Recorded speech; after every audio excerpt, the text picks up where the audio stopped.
Hello guys, this is Raghuramoreddy from spot entertainment.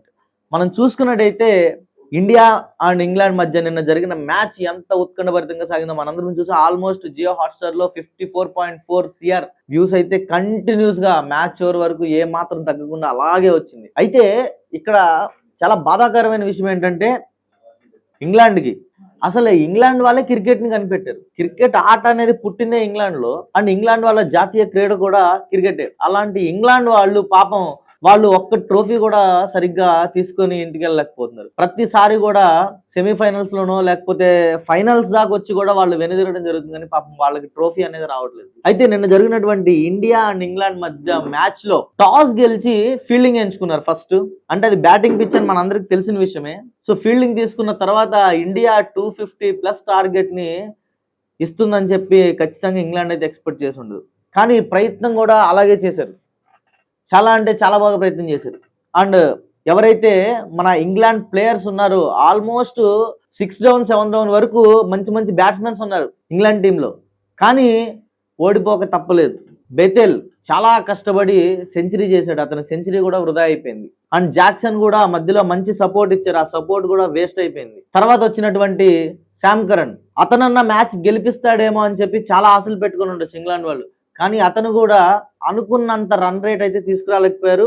Strike rate కూడా అతనికి చాలా తక్కువ ఉంది. అండ్ ఓవరాల్ గా చూసుకున్నట్టయితే ఆల్మోస్ట్ 17వ ఓవర్ వరకు కూడా ఇండియా వాళ్ళకి ఒక టెన్షన్ పుట్టించే గేమ్ అయితే ఇంగ్లాండ్ వాళ్ళు ఖచ్చితంగా ఆడారు. ప్రతి ఒక్క ఇండియన్ కూడా మ్యాచ్ ఓడిపోతుందేమో, ఎందుకంటే ప్రతి ఒక్క ఓవర్ కూడా 14-15 రన్స్ తగ్గకుండా వాళ్ళు ఆడుతూనే వచ్చారు ప్రతి ఒక్కటి కూడా. కానీ 18వ ఓవర్లో బూమ్రా వేసిన బౌలింగ్ ఖచ్చితంగా వాళ్ళ బ్యాటింగ్ కి అడ్డుకట్టేసిందనే చెప్పాలి. 18వ ఓవర్లో బూమ్రా 6 బంతులకి 6 పరుగులు మాత్రమే ఇచ్చి ప్రెజర్ ని పెంచేశాడు ఇంగ్లాండ్ వాళ్ళకి. అండ్ ఆ తర్వాత హార్దిక్ పాండ్యా కూడా సేమ్ అలాగే ఆ బౌలింగ్ తో బ్యాట్స్మెన్స్ అందరినీ అడ్డుకట్ట వేసేసి టార్గెట్ ని ఇంకా టైట్ చేశాడు.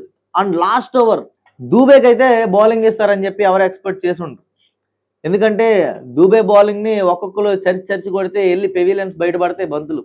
సో ఖచ్చితంగా ఈ టార్గెట్ ని వాళ్ళు ఛేదించలేరు అని చెప్పి ఒక నిర్ణయం అయితే తీసుకొని దూబేకి బౌలింగ్ ఇచ్చారు. And first ball K wicket తీశాడు దూబే.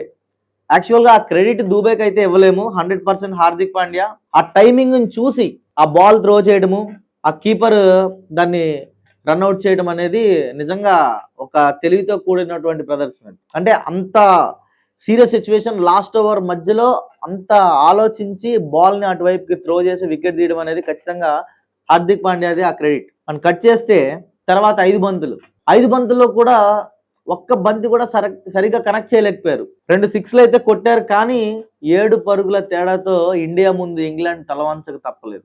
సో ఎట్టకేలకు ఇండియా అయితే ఇప్పుడు ఫైనల్స్ చేరుకుంది.